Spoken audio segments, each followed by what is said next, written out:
Welcome, Michael Brooks Show live stream. Everybody, if you're watching this and you haven't yet, hit subscribe, hit the bell so you get the notifications, smash the like button, as they say. If you're in a position to become a patron, you will get and do get significantly more content. Go to patreon.com/TMBS and do it up. I'm honored, as always, to be joined by a friend and mentor of the show, and of myself, Adolph Reed Jr. He is a professor emeritus at the University of Pennsylvania, labor organizer, and author of class notes and many other books and columns and essays. You can read his most recent pieces in Common Dreams. Catch the panel we just did for Jacobin last week and go into the archives of TMBS if you haven't seen them yet. Adolph, thanks so much for being here. Hey, man, it's always a pleasure, Michael. Always great to hang out, even on Amtrak. Even on Amtrak, that's right. In our pre-corona days, we shared an Amtrak ride, man. That's right. Wow. Jesus. How are you? I mean, how is everybody? Safe and healthy so far? Yeah. Yep. Everybody's healthy, right? And I've been, when you get to a certain point in life, you start thinking about other people you haven't heard from in a while. You check in with them. Everybody that I've checked in with is okay. So that's, thank God for that. Thank God for that. Thank God. All praise due to Allah. Yeah, right. Exactly. So Adolph, we're talking about where we are. In the second part of this conversation, we're going to get more into your role with the Labor Party in South Carolina. You just did actually a really good interview. I haven't heard all of it, but a great conversation with Adam Proctor on Dead Pundit Society about that as well, which I dug into a little bit of. But just starting with the big picture of coming out of the Sanders loss and where we are right now, what's a kind of rigorous and honest assessment of where we are in terms of our political position now? What are the losses? What are the possibilities? And, if you could connect it, that's a lot already to take on, but you've always had a really compelling critique of how sort of left projects get turned into foundational or NGOized politics, right, or sort of moralistic advocacy. So maybe that's a trap we certainly want to make sure we don't fall into. Yeah. Well, I mean, where to start? I mean, look, like I was crestfallen like everybody else. In fact, there was a group of a crew from the Philly DSA who came down to South Carolina the last few days before the primary, and we sat in the bar and cried the blues together on primary night. I mean, we knew, like everybody who was paying attention was just overwhelmed by that tsunami that happened between Nevada and Super Tuesday. In retrospect, I think it was really instructive that the DNC types leaked strategically, that no matter what happened, they were going to do whatever was necessary to make sure that Sanders didn't win the nomination. I think that had at least as much of a depressing effect on the vote as Jim Clyburn's endorsement of Biden did. But but at the same time, and I've been especially kind of concerned, if not frustrated a little bit lately, by an inclination to want to go back. I mean, I understand it's like, you know, a stage in a grieving process, but how people want to go back and try to pick through the campaign and figure out what could have been better about it and how he could have stayed around longer. I mean, in the first place, one thing that a lot of people who don't have a lot of experience in election campaigns, and especially at a big level like this, but it's true for all of them, don't quite get, is they're all disorganized, right? And every campaign is a fucking mess. And it kind of has to be, right, because you've got different nodes and different levels and different bailiwicks and like different responsibilities, and everybody's a little bit turf protective. Plus, the environment's always changing, like from minute to minute, right? So, yeah, I suppose if you want to, you know, think about things that the campaign could have done better, I've got a couple. Then you can find them, but that's not really the point, right? Because the point is that he was never going to be elected president. He was never going to win the Democratic nomination through no fault of his own, but because the other side made it clear from the very beginning, going back to last fall, that they weren't going to let that happen, that they were more concerned about Sanders than they were about Trump's reelection. And once you realize that that's what you're up against, then yes, you've got to. Yes, this is why I like the Sergeant Pavlov story so much, because you've got to do everything that you can do, right, to make it possible for him to win, right? But at the same time, you know, optimism of the will, pessimism of the intellect. At the same time, you got to understand that the much greater likelihood is that he wasn't going to win. That said, tell us the Sergeant Pavlov story again, real quick. Well, in the Battle of Stalingrad, so that probably gives me away in another way. But in the Battle of Stalingrad, there was a young sergeant named Yakov Pavlov who was tasked, as it turned out, with a company, a big company of about 30 other soldiers from all over the Soviet Union to hold a building, right? And to hold a building from German advance. And at that point, the Germans had already broken through to the Volga River, which was behind them, like on one front. And they repelled multiple German assaults daily for well over a month, right? And it didn't matter, you know, what was going on other fronts. Like, it didn't matter what was happening elsewhere, right? Inside Stalingrad or at the siege of Leningrad or what. Their job was to hold that one damn building and to keep the Germans from taking it. And they held it, right? And I mean, that's just the way I think that we have to approach this kind of stuff. And I mean, this goes back to the last campaign when I found myself retailing this story as the annoying old guy in the campaign to young people who would get excited about, you know, poll results from Wisconsin or Iowa. I said, look, it doesn't matter, right? And what matters is what you're doing here and now to move it, right? And that's how we need to approach it. And I understand that's not everybody, but people who are seriously committed and who want to see themselves as militants, I think that's the way we have to approach this. And expecting not to win the nomination, right? Because that's kind of what this electoral stuff is all about. But my concern is, you know, apart from just being a crotchety old asshole, my concern at this moment— You oversell that a little bit. Go ahead. Well, I'm not sure which part, but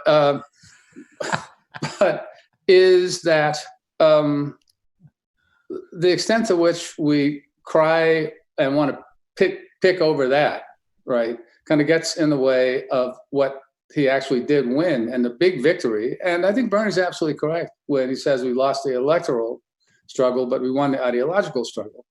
The big victory is how in just about every exit poll, right, after primaries, the big winner was Medicare for all. And like, this is what we have now to build a movement around, right? I mean, this is how we need to dig in, take advantage of that, not pat ourselves on the back about having won it, right? Because that'll go away, right? I mean, that's the way that public consciousness works. And and so the challenge now, it seems to me, the most important challenge is to figure out how to connect in a genuinely popular way. And this also kind of speaks to the NGO point that you raised, in a genuinely popular way with working people directly to figure out how to deepen and broaden support throughout their networks for Medicare for All, which is the way, that's the only way we're going to win it anyway, right? I mean, we can talk about trying to win, like in Philly, we have 3 Philadelphia area Democratic Congress people who haven't signed on to the Jayapal bill yet. We want to get them to sign onto it. There are a lot of ways that people have been trying and are trying. What's going to wind up winning it is a popular groundswell that comes from underneath, and that's not going to happen overnight, right? And what we found too is that when people start thinking about healthcare as a public good, and that encourages them to think about public good policies that in other domains, right? And that can be a way eventually, like, to branch out the conversation to free public higher education, student loan forgiveness, right? I mean, right to a job, et cetera, et cetera. But the key lesson to take from this is that, and I mean, because you've heard it at least once, but the analogy that I've been operating with is it's like a relay race, right? The campaign ran the scratch leg, brought us a nice lead, and now we need to hold it and build on it. So, and we'll get to the third party and NGO stuff in a second. I do want to say, I mean, I'm somebody who has done some tactical second guessing of Bernie, so I don't want to just nod along while people say like, "Hey, Michael said X, Y, and Z." But I think the most value in that is if it can, maybe if we could use it as a template for certain naive tendencies that might be out there. Like, as an example, a lot of people having this fantasy about unity with Warren or whatever. I think we can all agree that if Bernie had done some good Pocahontas material, it would have helped. Probably not, but it would have been a lot of fun. What is the relationship between could you imagine? You just Pocahontas, everybody, Pocahontas. Right. Well, because Bernie can play to dozens if he really wants to. Yeah, exactly. That's what's so frustrating. We know he has it. Come on, man. But what is the and I know, because when you talk about the ideological terrain that has been opened up by Sanders, you're talking in a very concrete way, which is that this is giving the ideological space to organize for Medicare for All. And maybe I would also add, maybe also tragically and horrifically and under pressure, but like, we interviewed Chris Smalls last week on the show, organizing Amazon Factory. And, this is a very courageous guy who's very committed to his work. But, this is also of necessity. I mean, the company is so goddamn predatory that you're going to die of corona if you don't go out there and do it. So I guess, what is the middle way, though, between the ideological spaces that is opened and how it can be channeled, and then the kind of ethereal bedtime story that I think some other people take it, which is like, oh, it doesn't matter if we always lose because people are, they're starting to listen to more good podcasts. And a couple years ago, you couldn't have ever even said the word socialist, and now you can. And, let's just kick back and lose. But we've shifted the overturn window, Right. Right. Oh my God. Yeah. Well, as someone who has lost a hell of a lot more often in his life than he's won, right? I have a certain appreciation for that, but it's like, it's like trying to dress up the defeat, right? And that's never good, right? I mean, that's why I like optimism of the will and pessimism of the intellect. You got to be able to face up. Or it's like, I sometimes say that, like, doing this kind of politics, it should be like, how they teach kids to play the outfield in the Little League. Like, on a deep fly ball, you go to the wall first, and you work your way back in. So imagine the worst thing that can happen, right? And that's why one of my jokes to friends has been, oh yeah, we know it's going to come after Trump, right? Bolsonaro. But so you've got to try to be prepared, right, for the defeat, but you've also got to understand, and this is like the last cliche for the next couple minutes, but I know everybody who's ever had a class with me who had activist inclinations has heard it, that you got to approach this like a major league ball player, right? Baseball player. Like if you're successful one time out of three, you go to the Hall of Fame, because you're going to lose a lot more than you win because they have all the power and we're trying to take it away from them. Right. If we're really trying to take it away from them. So no, the losing is never fun. It's never good, right? You don't ever want to lose, right? I mean, sometimes it's tactically useful to make the move knowing you're going to lose, but not always, and probably not even most of the time. I mean, it depends. But that said, yeah, I mean, navigating between those two positions is delicate. It takes, but I mean, it's like the Scylla and Charybdis of historicism and presentism, right? In the approach to history, there's no rule, right, that tells you how to navigate it. But the closest to a rule I've ever been able to come up with is don't be stupid, or try not to be stupid. Try not to be. Right. So yeah, I mean, so like everybody's feeling their way through from this point, right? But I'll say this, like on the happy face view of defeat, right? The fact that people are saying the word socialism now, I find absolutely meaningless, right? I've probably told you the story. I won't bother to tell it on the podcast because it's shaggy dog tail. But 25 years ago, like a student asked me in a class, there's a Friends class right out in California, about the idea of a constitutional right to a job and a living wage. And the guy says to me, well, I don't know why you don't call it socialism. He said, if you call it socialism, I might even be able to support it. But it feels to me like you're being disingenuous about it. So I said to him, well, socialism is a term that's basically an empty signifier at this point. Different people mean so many different things by it. I said, you could call this proposal. So I said, this proposal comes down to two things. One is that everybody who's willing and able to work should have the right to a job. The other is that everybody who works for a living should have the right to earn enough to live on. So you can call that socialism if it makes you feel good. You can call it left Keynesianism. You can call it capitalism with a human face. I said to him, I mean, shit, you could call it Teddy Pendergrass if you want to. Like, it doesn't really matter, right, what it is. But also, like the socialism thing, reminds me when Occupy was at its heyday. It's funny, I had lunch with two colleagues, good friends in the history department on back-to-back Thursdays, right? And the conversation with each one of them went the same way. And it was, well, at least you can say that Occupy's got people talking about inequality. So I said, well, who's talking about inequality now that wasn't talking about it before? I mean, you were talking about it before, right? And I'm sure your friends were talking about it before. I was talking about it before. So who's talking about inequality now that wasn't 6 months ago? In both cases, the response was the same thing. It was the New York Times. I said, okay, fine.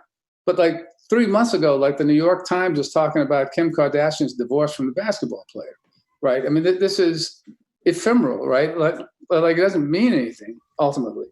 So the struggle here is a struggle, not to get shout outs, right? Right.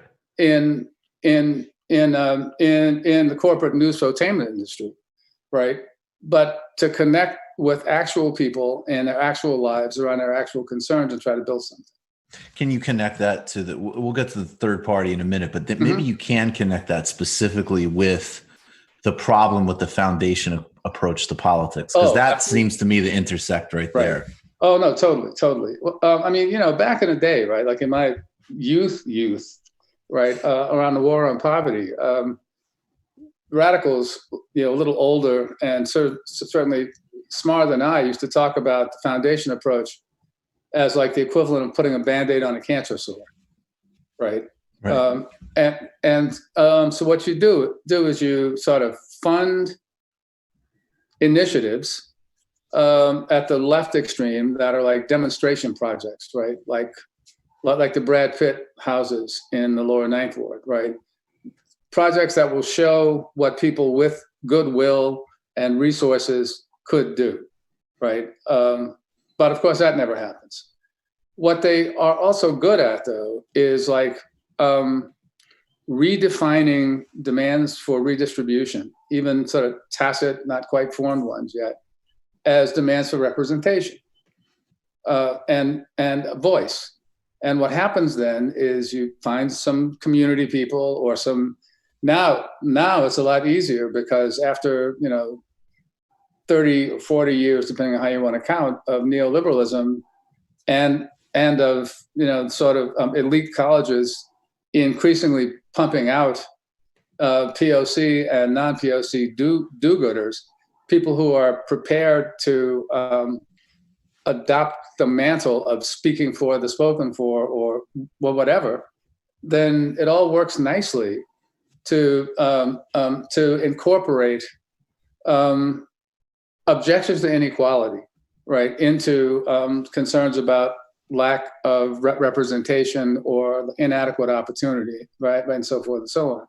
And you also, and then that's the domain also where you kind of steer into the, don't let the perfect be the enemy of the good kind of stuff, right, and I mean so forth. So I always think of Obama, not to interrupt, but I just always think of Obama, when he's really in the getting into the, and that's his gift, one of his genuine communicative talents, to take there's more, corporate boards have 3% more of what, and he can make that sound really good actually. Right. But just the total, note the positive. And you're thinking for a second, I mean, I guess it's cool that, Spalding has more reps as people die from out health insurance and there's oceans rise, but well, no, that's the thing exactly, right? I mean that's the thing exactly, and this language of partnership and getting all the stakeholders together, like in a room. I mean, and the idea that what we need is smart policy, right, and all that kind of stuff, and a weird kind of understanding of action too. I mean, what counts as politically meaningful action, right? Paul Wellstone used to say that in the Senate, the Republicans would propose something absolutely hideous, and then the Democrats would counter with something not quite so hideous, and they'd win the not quite so hideous thing. And he said, and then we'd get together and we'd all toast our victory when we'd actually pass something that still made things better than or worse than they had been previously. So, I mean, there's that, right? So it's process over goal, right? And an NGO leftism is all about process over goal. And is that also a bastardization? Because when I hear stakeholders, where I go to in my mind is, it's not perfect, whatever, we can add our caveats, but a real genuine accomplishment that at least domestically in Germany, as an example, still helps labor, or in Sweden, that the fact that there is actual power on corporate boards representing labor, and that isn't labor come in the room and we'll register that your wages are going down and jobs are being shipped overseas and we're using sweatshops. That is legally, and as a matter of power, you're part of actually the strategy. You need to know what our business plans are. You need to know what's happening.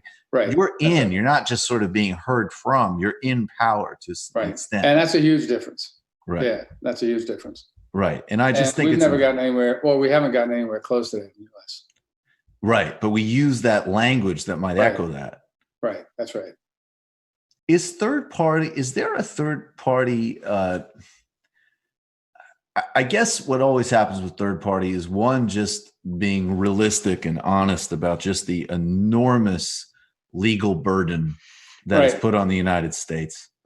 Then there's the kind of, and look, I think if And I cut my teeth. I couldn't even vote yet, but I'll cop to. I guess I helped George W. Bush get elected president because I went door to door for Ralph Nader as a teenager in 2000. Okay. And Yeah. and I think, frankly, the kind of moonshot, let's see if somebody who has a certain degree of respect and esteem in the public, which Ralph Nader does, can get to 5%, and then we can build an institutional party that's left out of it. Right. I think that would have been the election, and we fell short. Right.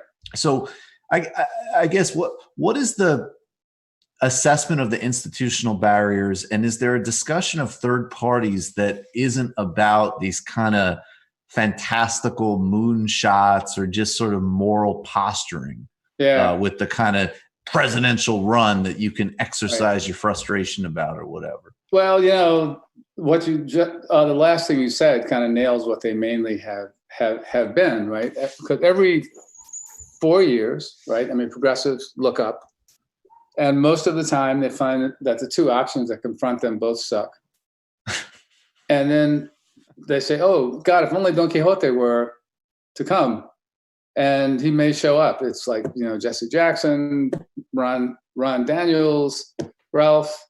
I was a commoner delegate, right, in 1980, right? Oh, wow. And I went and I was on the ballot, like in Georgia, as a commoner election. In fact, I was just musing about this a day or two ago, that of the I think 13 presidential elections that have been eligible to vote in, I think I voted for the Democrat in 6. So, I mean, so I guess I'm not really what you'd call a rock-ribbed Democrat. And I think I didn't vote at all about as many times as I voted for somebody else. I mean, 2000, which is the one that drives everybody crazy, I voted for Ralph, but A, I was living in Connecticut, so it was safe. Right. And B, he had Lieberman on a ticket. And the only vote in my life that I've ever cast for a Republican was when Joe Lieberman ran against Lowell Weicker. Right. And my son pointed out to me, he reminded me that was the first vote that he ever had, right? So, I mean, but see, I mean, here's the thing, right? And, obviously, when we were doing a Labor Party, we never saw ourselves as a third party, right? Or as trying to build a third party. And that was one of the internal fights we had with a lot of our members too, because we didn't want to do that. But my sense is that, and I know there are a lot of people, a lot of friends of mine who were kind of into this, trying to suss through getting over the electoral hurdles and the many different ways that the deck is stacked against third parties. I just think that's putting the cart before the horse. I think if you build a movement, then the other barriers are going to fall or be surmountable, right? And the catch-22 about doing the stuff that you need to do to change the election systems to create space for an alternative party are kind of fanciful, right? Because those are the issues you can't mobilize a mass movement around, right? I mean, nobody who, doesn't read the New York Times gives a shit about first past the post elections. Right. Or, the threshold requirements for signatures and whatnot. And I say that is, we had to get, we got more than 16,000 signatures of registered voters in South Carolina to certify a Labor Party in the state. And that was hard-ass work. But nobody really cares about that stuff except the kind of people like you and me, or versions of us who are really into it, right? It's sort of like the left version of the process critique before. No, it is exactly the left version of the process critique. It's exactly that. And apart from that, the only way that the rules change is with the consent of the people, or the assent, at least, of the people who are in power. And the people who are in power are the ones who benefit from the rules. So they have no incentive to change. So it just seems to me that all roads lead back to the same practice. And that practice is building the movement around substantive issues. And then let me see what happens. I mean, this is like a nice point to inject, that our side, right? And by that, I mean, blacks, liberals, labor, environmentalists, got more from Richard Nixon than we've got from any of the three Democratic presidencies since then. And it's not because he liked us more, because he didn't, but it's that the movements that carried our interests were strong enough they had to pay attention to them, right?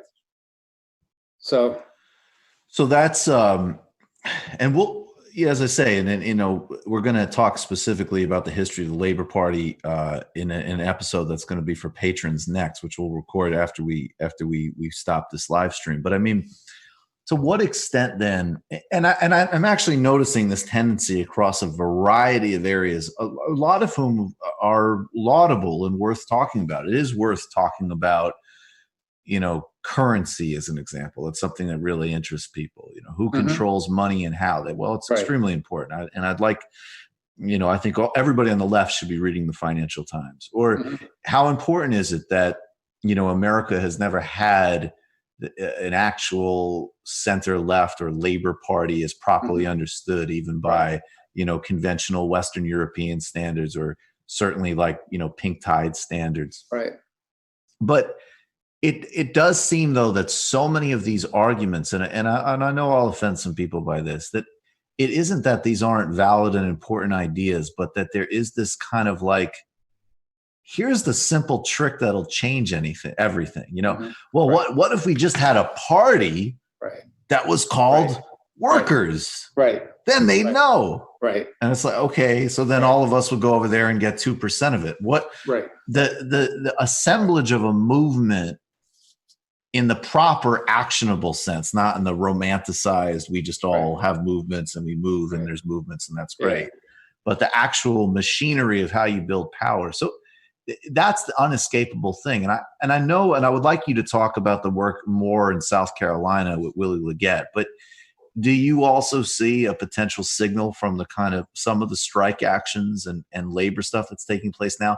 Not to valorize it, but it's happening because it needs to happen because of necessity and people's courage, like Chris Smalls or there was the Tyson factory in Georgia, or the sanitation workers in Pittsburgh. Yep.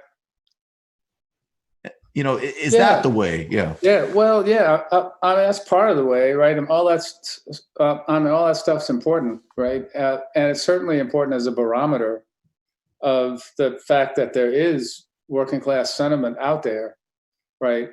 I mean, one of the dangers to be avoided for leftists, and like this is mainly, it's first of all a Trotskyist thing. So, So back in the early 90s, when Decatur, Illinois was a hot spot, right, for labor wars, right? There were three big employers who were either locked out or on strike at the same time. And the AFL-CIO got it together to have a big solidarity march, and it was really moving and impressive. And what I noticed, though, on the way to the auditorium where the speeches were going to be, all of the left groups around, mainly Trotskyists, but not exclusively, I guess, had set up their lit tables, right? And they were kind of fishing for anybody who established eye contact with them, right? And I've always liked nature shows. I'm sorry, it's my phone ringing. Oh, no I problem. can't do anything about it. Yeah, I've always, well, I'll tell you what, though. See, when it happened to us before. It did. And whenever I listened to the podcast afterward, I find myself reaching for the phone because I'm a fucking idiot. But yeah, like I also have always had a weakness for nature shows, right? And I watched the big predators trail the wildebeest herd and how they look for any sign of weakness.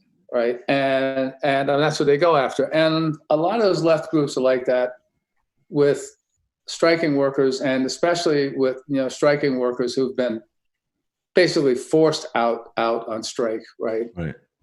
Because they're weak, they're vulnerable, and they're looking for support from wherever they can get it. And it's kind of a tawdry thing to watch. Right. But yeah, I mean, you actually, can I mention, you wrote in class notes specifically about this dynamic, and this might be a really good time to put this in, that there are all of these strikes starting to take place. There's, a bunch of people are on not proper rent strikes, but they can't pay their rent. I'm very interested in how do you flip the script on that? How does you make it their problem? If 20 million people can't pay their student debts and they're each individually suffering, right. Well, what's the flip? Is 20 million people saying, fuck you? I'm very interested in those possibilities. I think they're extremely important. But you pointed out in class notes, you had this great line, and it reminded me of like, if you went to a protest and you'd find some Maoist or Trotskyite rag or something, and it would be like, really? Like, Al Gore gave you guys a respectful hearing, or, you organized this massive AFL-CIO demonstration. And you pointed out very humorously in class notes that that what you're doing is you're going to these mass mobilizations, usually ones that are generated by mainline labor organizations or folks that are identified with, the progressive wing of the Democratic Party, and all credit to those folks, not as part of any kind of communist splinter cell or anything. And what you're doing is you're taking a picture and the new phrase would be stealing valor. And you're trying to pretend that this is part of your, teleology about revolution and not just what it is. Right. Well, no, that's right. Yeah. That's right. And I mean, I hadn't thought about this until you said it now, but like the internet and those various platforms has probably exponentially increased the potential for doing that kind of stuff. Right. I mean, and it's easy, right? Like it's easy to sell yourself the bill of goods, right? Through a chain of substantivist logic, right? Well, this strike may have the same effect as, could mean the same thing as, therefore it is, right? But you got to wonder. Look, I mean, it's not surprising, or shouldn't be, right? I mean, surprising that people are hurting and desperate, right? And people who are hurting and desperate, and also, demand dignity and stuff, will take aggressive action, right? And extraordinary action. Okay. That it doesn't mean, look, like there were two massive strike waves, like in the US after World War II. And one of the biggest, what was in the mid 50s, around the merger, I think, or around the same time as AFL and CIO merged. And that didn't say anything much about the it said a lot about the militance of the workers and of the unions, right? It didn't say much about the political program that the action was tethered to. And that's not to demean the action in any way whatsoever. It's also not to endorse the sort of vanguardist view that you find expressions of this and then go jump in front of it and find a way to infuse it with the revolutionary political content. Because the way that game goes is that you find the most advanced workers, and you found them because they're the ones who'll talk to you, right? Right. These definitely are the people that get it. They're signed up for my newspaper. Right. And there you go. That's how you can tell. So what then does go? I mean, in the last part of this conversation, then that is very moving and very direct, and so many of us have so little experience doing this type of work. And I say this a lot. I make no bones about it. I think this show is helpful and important, and shows like it. Yeah. And at the same time, if it doesn't start to obviously expand out with, I think primarily the most important thing is a real labor movement. I don't see how you have a left project without labor power. I just don't see how it's done.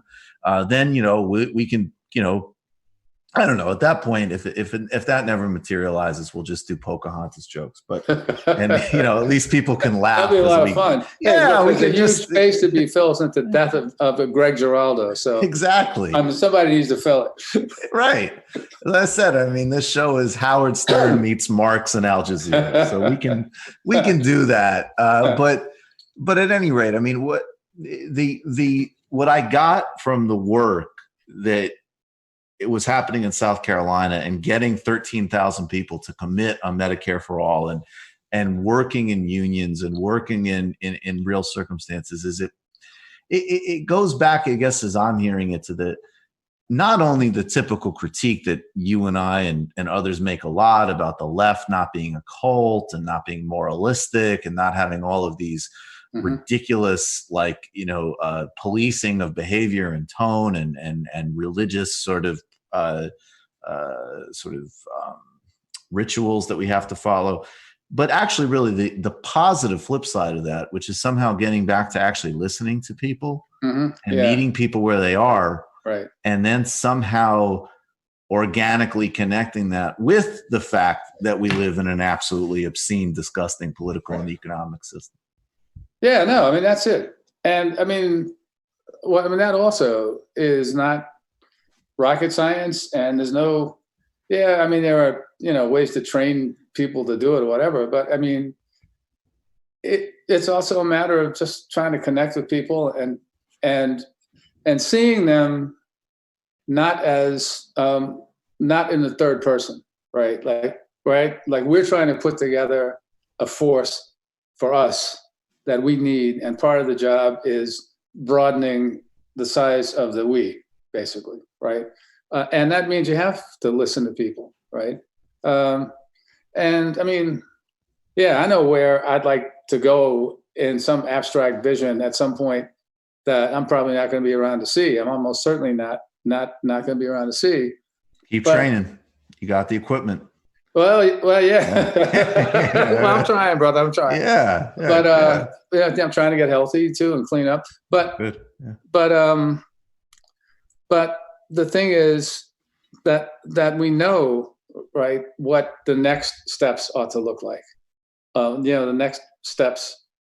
Like I was joking with somebody that where we are now is almost like right after the Canton uprising.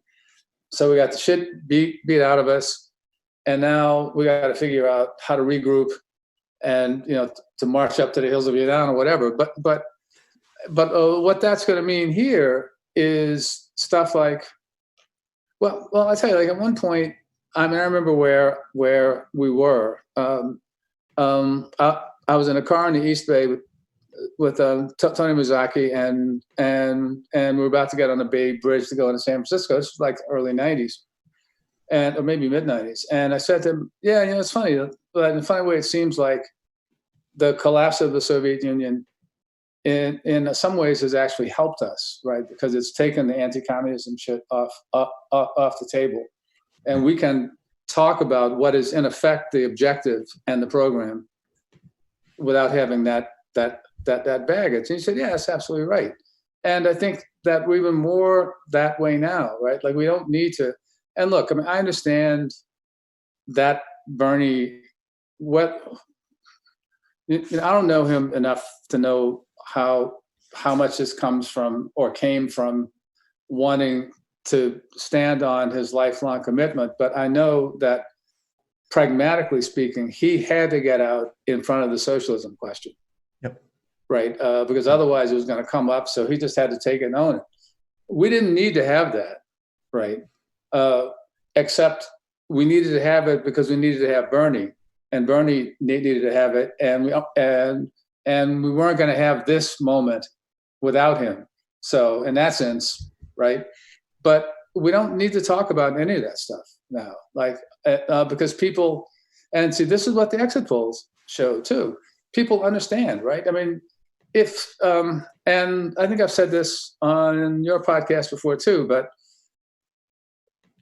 what if we're at a moment now where neoliberalism's capacities, and I apologize for the reification, for the reified language, but if its capacities for disorganizing the working class are unraveling, then it seems to me there are only two directions you can go from that. One is more or less self-consciously to move toward fighting for an agenda that could be summarized as social democracy, right?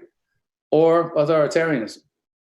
and it looks and it feels more and more to me like it's got to be one way or the other. And the good news from this presidential campaign so far is that Sanders showed that the potential is there to start trying to push for the left direction, right? We already knew about the right being there. I mean, like I said, after Trump, Bolsonaro, or maybe worse, Orban, because Bolsonaro's Trump who speaks Portuguese, basically. Yeah, I was going to say there's some help in having like fucking morons. Right, right. there's some help but there. As you see, like the army Orban's not a fucking moron.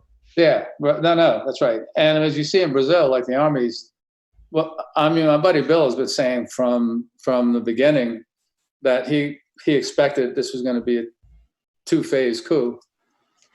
And, but yeah, so, I mean, that's kind of the good news for us now. And again, all roads kind of lead back to doing that work.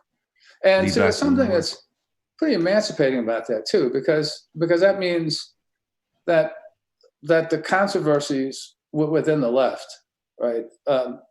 Both the academic left and the nominally activist left, right? Just don't mean that much anymore, right? Because once you recognize that we have no real constituency, that it's all just us, then there's really less need to pay attention, right? I mean, if it's just us, right? I mean, who fucking cares? Yeah. Who gives a shit? Right. I'm not going to Thanksgiving dinner with these motherfuckers. So, I mean. Oh, pray to God, not. I would love to have Thanksgiving with you. That would be fun. So what we're going to do is we'll take 5 and then we're going to go, guys, we're going to record a conversation that's going to get really deep into the history of the South Carolina Labor Party and how it fits. That's going to be for patrons. And, obviously only if you're able right now, but if you are, it's time to jump in and join patreon.com/TMBS. And if you haven't yet, of course, smash the like button and hit subscribe and do all of that type of thing. And go if you have the capacity. And it does feel a little Orwellian, frankly, to say that being in quarantine is a privilege, but it is a form of privilege. If you have that capacity, this is a fantastic time to read, and Class Notes has to be at the top of the list. This Sunday, Mark Blythe and I are talking in our second global bailout series. Grace Blakely was last Sunday. She was great. I check out me and Mark Blythe. And then, of course, on Tuesday, the debut of Dr. Cornel West, which I'm pretty excited about on TMBS. Okay. Oh, cool. Yeah. He certainly says hi to you, Dr. Yeah, Reed. well, I want to say hi to him too, yeah. Awesome. All right, well, we'll see you all soon, and we'll be back in about 5 to record the Patreon episode.